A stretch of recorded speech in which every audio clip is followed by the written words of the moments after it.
You're listening to the Stephen A. Smith Show podcast. The news of the day comes first, and it's out of the National Football League. Dez Bryant of the Dallas Cowboys has been released. Meeting with owner Jerry Jones this morning, Dez Bryant has been released from the Cowboys. So right off the bat, I usually don't share the top of my show with anybody, but I got to share it with my brother. The greatest cornerback to have ever played in the National Football League, a Hall of Famer, one of the greatest athletes we have ever witnessed in this world in our lifetime. And, of course, an extraordinary NFL analyst for the NFL Network and beyond. The great, the one and only, the Primetime himself, Deion Sanders, is on the line with yours truly. What's up, Big Time? How you doing, man? What's going on, boss man? It's an honor as well to be with you and to talk to you as normal. I'm sorry, not as well, but it's an honor. Well, thanks a lot, bro. You know I always appreciate you, man, and I appreciate you coming on at the last minute. I just called you. I told you I needed you on the air to break this stuff down to me. You heard the news. You probably knew it before any of us, knowing how closely connected with the team that you helped capture a Super Bowl champion back in the mid-1990s. Your thoughts about Dez Bryant being released from the Dallas Cowboys today? First and foremost, with the smoke, there's a fire. So we've been seeing the smoke for quite some time. And when I heard that they were meeting on Friday, normally that's the conclusion meeting. You're going to do this or you're going to do that. That's normally what that is. Now we're here and we understand the consequences of what took place. Now, Dez just tweeted something minutes ago that said this wasn't his decision. And I want to know why. Did they offer you a pay cut? Did they say this is what it's going to be? Or did they just offer you a cut? Pay cut or cut? I don't like it because I still feel, and I know this position, that Dez has something to offer. Is Dez hungry? I believe so. Is he willing to conform to some things? I believe so. Is he still not arguably the best receiver on the roster? I believe so. But you got to understand what took place last year. Okay. Insufficient defense. Quarterback somewhat rattled in the second year. Zeke not being there for the most part of the year. Offensive line ain't blocked nobody. Can't clear the middle of the field out for no reason with a tight end that can't run like he used to. Now you got your slot receiver not paying dividends like he once did to move the chains. But Dez gets the bulk of the blame. I don't understand it. Is he the Dez that he was several years ago? No. I'm not the man I was yesterday. It's just a natural procession of growth and age. But he still is the best receiver on that team. I don't see a replacement. I don't see where you go from there. I don't see you getting better. Even if you reach down in the draft, it's going to take a rookie a couple years to even get to that point unless you're conceding winning for the next 2-3 years. Talking to Primetime Deion Sanders right here with Stephen A. on ESPN Radio. Dez Bryant was due $12.5 million this upcoming season. A base salary attached to it, a weighty $16.5 million cap hit, according to the NFL.com. So you're talking about the Cowboys by letting him go, Deion, Primetime, saving themselves about $8 million against the cap this season with the move. When you hear that, does that change your mind in any way? No, it doesn't. Why not? At the worst side of Dez, he's a $12 million receiver. Great receivers are at 15, 16, correct? Yes. Mid-range receivers, 10 to 12. Average receivers, around the 5 to 7 to 8 range. Dez is that. He's worth that. I don't like the NFL, man, when you could tell the world you gave me a deal, and three weeks later you could change, 3 years later you could change your mind. See, what if I change my mind in the middle of a contract and say, you know what? I want some more money. Now I'm the bad guy. I don't like it whatsoever. I wish it was guaranteed like the NBA. When you hear $100 million, they get 100. When you see baseball, when you hear $100 million, they get 100. But when you hear football, they get 100. No, they get 40. And then could get cut if you get sideways on the organization. I don't like it one bit. And I think Dez gave them the best option. No, he wasn't the Dez that we once knew and loved, but the Cowboys hadn't been that team that we once knew and loved. Primetime Deion Sanders right here with Stephen A. on ESPN Radio. Remember the news of the day, the breaking news, the Dallas Cowboys have released wide receiver Dez Bryant. He had been with them the past 8 seasons, played in 113 games over that period of time, caught 513 passes for 7,459 yards and a franchise record 73 receptions. Clearly still the best receiver on the Cowboys. Clearly somebody who is worth $12 million or at least $12 million in the eyes of Primetime Deion Sanders. the greatest corner in the history of football, but yet the Dallas Cowboys released him. So with that being said, Primetime, knowing your connections to the Dallas Cowboys, knowing how much Jerry Jones loves and values you, why do you think Jerry Jones ultimately made this decision to let go of a receiver that clearly is the best option that you have in comparison to whatever else is out there for you? Not only the best option that you have, but sells apparel as well. It's 88s everywhere. But when it comes down to it, Jerry does business. When someone can show Jerry the business side of this and it don't equate business-wise, and oftentimes that's probably one of his siblings. I'm sorry, not siblings, one of his kids. Right. To show him that. And it just don't equate. And it should have equated because I don't see where you go from here. I'm saddened for Dez for a simple reason is where does he go from here? Because it's not a lot of teams with a great quarterback that can get you the ball that's still available that has your price tag. It's not a lot of teams that has the necessity of winning and they understand they got to win and they want to win now so you can at least prime time. It's not that. So it's now, not a lot of people that's going to give it $12 million either. The sunset. It's not a lot of teams. You ride off into the sunset with a dismal career, and that's why I feel sorry for Dez 100%.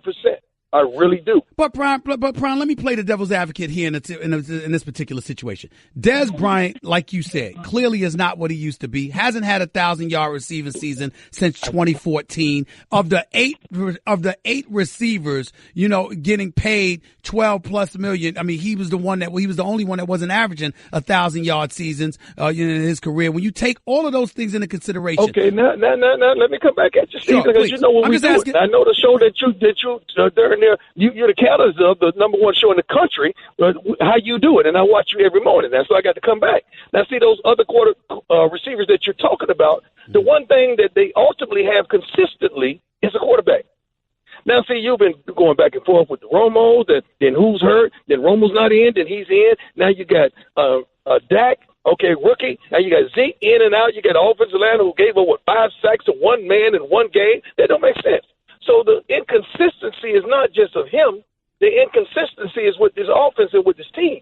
It's not just Dez. But since Dez is the high-profile figure there, he gets the bulk of the blame. But that comes along with being the dog and being the guy. We know that. We signed up for it. That's how it's going to be. If we're going to make the money, we got to hold down the grunt of the responsibility when it don't work out. So if that's the case, who are you going to point the finger at then, Primetime? Got to be at somebody. We got to point this finger. We got to point 5 fingers at everybody. Let me tell you something that really has me, that always comes to my remembrance. Do you remember when Dez was in training camp and he looked at the whole defense? He said, you can't guard me, you can't guard me, you can't guard me, you can't. You remember that? Yes, you sir. Remember that? Yes. So when Dez did that, you trying to tell me a guy that has declined is telling your whole defense and your whole secondary that ain't none of y'all can guard me, and that was true. I've gone out there and watched this boy practice, and he is the real deal out there on that practice field, and we wish we could take it over into the game. But if he's doing your secondary like that, what does that tell you about that? It's a good point. Good point. That's my problem. That's what I want to know. Somebody got to tell me something about that. I tell you what's alarming. I really want to know. I'll tell you what's alarming me about this as well, Primetime. I pulled up an old story, and you know who it involved, right? Terrell Owens. Remember when Jerry Jones let him go? I'll read you a headline. I'll read you a headline here. The Cowboys. Listen to this. The Cowboys paid Terrell Owens a $12 million signing bonus just the year before, which was included as part of a new 4-year, $34 million deal. Dallas will take a roughly $9 million salary cap hit with the release of Terrell Owens. All of this sounds incredibly familiar to me. First it was Terrell Owens. Now it's Dez Bryant. What about that element? Does anything about that bother you at all? Same organization. Well, you got to tie that thread. There's a common thread that's tied to both of those personalities, both of those characters, both of those individuals. There's a common thread tied to that. We know that thread. You could say that thread if you want to, Stephen A., but you know what? I'm not going to do it. This is your show. I'll let you tie this thing up. You know I will let you thread this needle like never before. But there's a commonality that ties that together, those two personalities. Black receivers, relatively outspoken, a bit eccentric in their own ways, speak their mind, but nevertheless find a way to produce and deserve better than what they got. But somehow, some way, the children of Jerry Jones speak up, influence an owner who otherwise wants to keep these guys and convinces Jerry Jones to go in a different direction. Did I miss anything? Well, if I had an organ right now, I would hit that thing like you was in church. Preach, preacher. There we go. Pass the plate. There we go. Oh, by the way, I just learned some additional news that's coming out of ESPN. Dez Bryant was not offered a pay cut. He was just released, Primetime. They didn't even So offer he was him offered a cut. So you gave him a cut. Yeah. We got to validate that now. We got to validate that to see if that was true, because that's a tough one. These are insiders for ESPN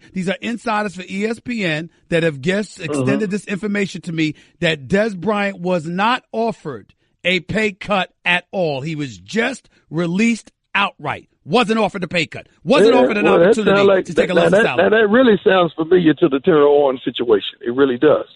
That really sounds familiar. It sounds familiar. Now, the thing about the Dallas Cowboy fans, they're loyal, they're faithful, and I want to ask them the question. See, you don't appreciate when you have something, but when it's gone, then you start talking about how good it was. I feel bad for the next receiver that you're going to compare to Dez every time something don't go right. Then I feel sorry for Dak, because Dak is going to have to deal with this mess. Because if Zeke don't rush for 1,500 to 1,700, you're going to have a problem on the outside, because I don't see the problem solved in the draft. I don't see the problem solved in free agency. I don't see the problem solved on your roster right now. And the NFL is just sat back in rocking chairs and let the Rams build this dream team that I don't even understand how we doing that. And the one thing that I will say that they got some cover with Dez Bryant is that we just watched the Green Bay Packers let go of Jordy Nelson against the wishes of Aaron Rodgers without offering him a pay cut and giving him an opportunity to stay on board. So the Dallas Cowboys could say, listen, this is not the only guy this has happened to. It even happened to Jordy Nelson. What do you say to that? Yeah, that is true. And there are reasons. I feel bad for both parties, especially the fans. I really do. And Dez, because oftentimes, and we've seen this a million times, Stephen, and you know it, usually when a high-profile guy like this goes somewhere else, it just never works out. And I hope he has that dog still in him, which I know he has, and I hope he has that thing that's inside of him that connects him to the heartbeat of these fans, and he go out there and prove the whole country that he still can do it like I know he can. I want him to have that element in it. I still believe in Dez Bryant. Where would be the ideal landing spot for him now that you know he's no longer a Dallas Cowboy? Well, this is three-tiered, Stephen A. It's three-tiered. First of all, if your money funny, you got to go somewhere to get the money, okay? Now, second, if your money ain't funny, you got to get a quarterback who can stand and deliver. Now, if those two things are straight, you got to go with a team that has the capability of winning. See, that's a whole formula in itself when you out there like Gilligan on this island and you trying to find home. You got to make sure your money's straight. If your money's straight, it cannot bother you. And okay, let me go get me a quarterback. But then, how many teams are out there can really pay you right now? How many teams are out there do still need something to probably make you a one? Because there still wants to be a one. He don't want to go nowhere to be a 2 or 3. He don't want to go there. He might have to settle for that at this point in time in his career, Primetime. Yep, but I don't think he's equated that mentally. That takes a lot mentally to equate. Saying, okay, now I got to be a 2 or 3. That's a lot, man. Well, you used to being a dog. When you used to being that thing on a leash. Now they just throwing you out there in a kennel and say, just go around here with the rest of the dogs and meander. That's hard, man, mentally and emotionally for somebody that has had that Cowboy star in 88 and is not understanding that you're going to get 88 where you go. Last few questions. Man, this ain't no joke, man. I got you. Last few questions before I let you get on out of here. Hey, how much culpability does Dak Prescott have in all of this, considering the fact that Dez's best years was with Tony Romo and the slides that we're pointing to happened with Dak Prescott as the quarterback? Well, Tony Romo was a veteran quarterback when he was with Dez. He got all his hiccups out of it. But before all that happened, he got all his hiccups in the pre-TO era. Now, Dak is one of the most efficient quarterbacks year one. Year two, he had some hiccups because the line was insufficient. The line was insecure. The line wasn't what it was supposed to be. And Zeke didn't play a full season of games. That really hurt them. What culpability does Jason Garrett and offensive coordinator Scott Linehan have in all of this?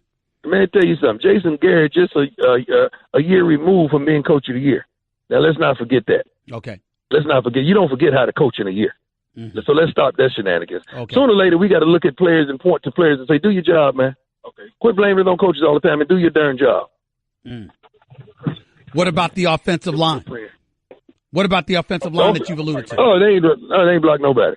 Now, when they are injury prone last year, they sustained a bunch of injuries, man, and that took a toll on them. It really did. You know, Dez. When Zeke is running, they ball. When Zeke is running, everything works. You know Dez better than most. What do you think, from what you know of Dez, where do you think he'd want to go from here? Somewhere that has a good quarterback that he can win. I just feel bad for him. I just hope emotionally he can handle this. It's hard, man. This is the first time in your life that somebody tells you they don't want you. You know how hard that is mentally for an athlete? That is tough, man. That's just a sample of what you'll hear on the Stephen A. Smith Show. Weekdays at 1 p.m. Eastern on ESPN Radio and the ESPN app.